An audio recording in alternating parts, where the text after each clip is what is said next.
Hello friends, welcome to Saushika சமையல். இன்றைக்கி என்ன பார்க்க போகிறோன்னா முட்டை மாஸ் எப்படி செய்யலான்றதை பார்க்கலாம்.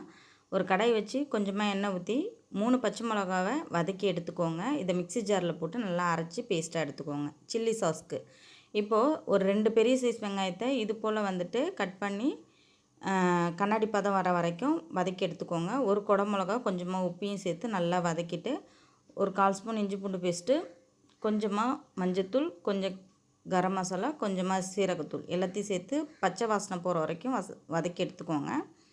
அதுக்கப்புறம் 1 spoon soya sauce, 1 spoon chilli sauce, 1 spoon tomato sauce எல்லாத்தையும் சேர்த்து நல்லா கலந்து விட்டு மசாலா வாசனை போகணும்.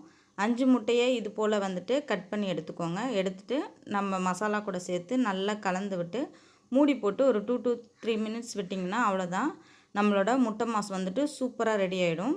இப்போ தான் நம்ம சேனலை ஃபஸ்ட் டைம் பார்க்குறீங்கன்னா லைக் பண்ணிக்கோங்க, ஷேர் பண்ணிக்கோங்க, சப்ஸ்கிரைப் பண்ணிக்கோங்க.